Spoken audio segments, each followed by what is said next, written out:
Hello, Bearwood Brown here. I'll just pan around a little bit. Now that's a hole in the ground. How exciting can you get? If I come over this way, can you see how much? Gotta bring it up this much. I've got a level on this side of the stick. Can't read it that way, so come over like that. Wants to be up some more before I put the final in there. So what I'm doing now, then, you can see I've dragged it back and exposed the edges around the side so that I've got something to work with. There's that edge is exposed all the way around. Now what I'm mixing is, if I had a compactor and the right tools, I'd compact it and whack it down. But what I've done, I had a lot of patio pavers that were about this thick. See what it looks like when you... And there's a couple of layers of these all broken up in there, and then there's this stuff, this bigger gravel.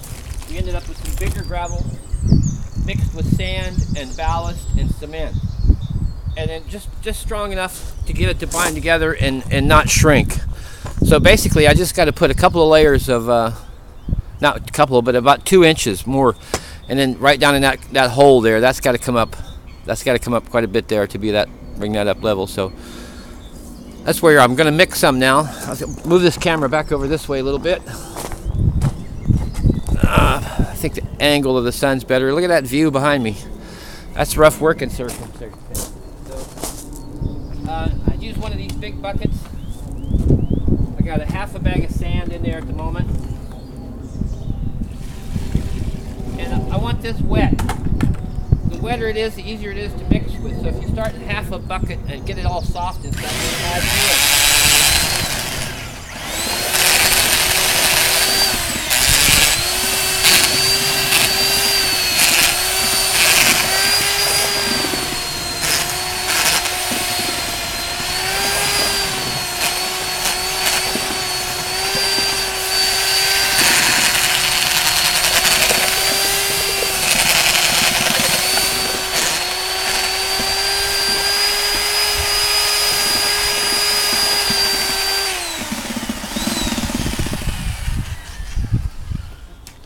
When I was a hod carrier, we used to call that soup. It's so thin. So we'll throw some rocks in. I think I'm not going to stir those rocks around too much today. I'm just going to get the mixture thick and then put the rocks in and just mix them around a little bit, because it's pretty rough on the mixer, those rocks. It broke it off yesterday. It had a circle on it, so I'm trying to use up the material.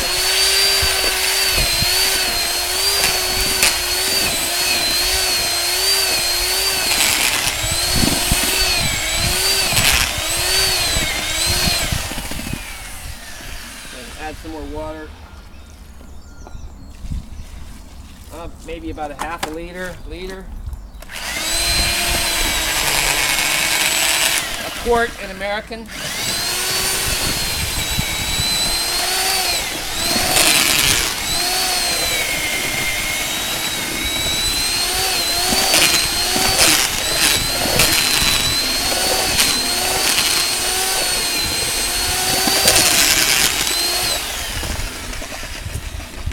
That was not a good idea to put the rocks in there.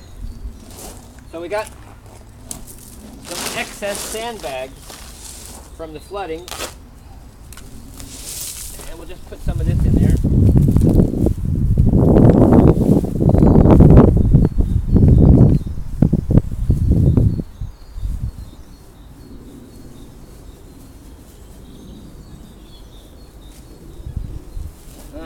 Did that the hard way.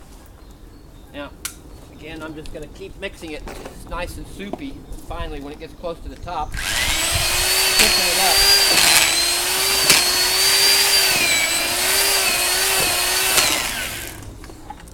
Another almost a quart.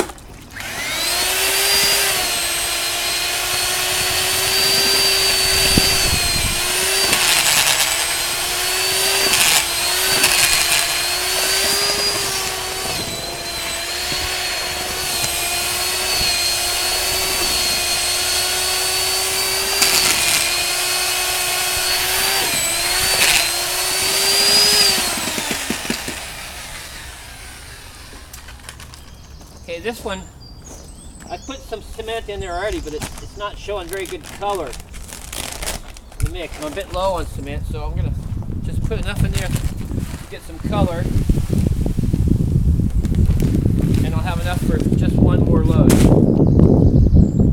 one more small batch.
What I've been thinking in my mind is, how am I going to do this? How am I going to get this just up that little bit down in there? And what I've decided is I'm going to take the gravel, this stuff that I have here in this bag, and spread that out and get the height that I want now. Get it right up to level with that gravel.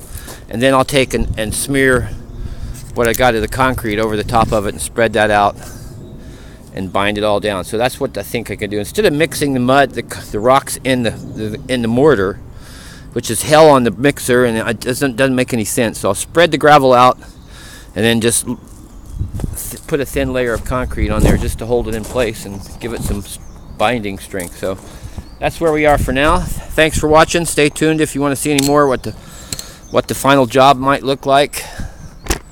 Ooh.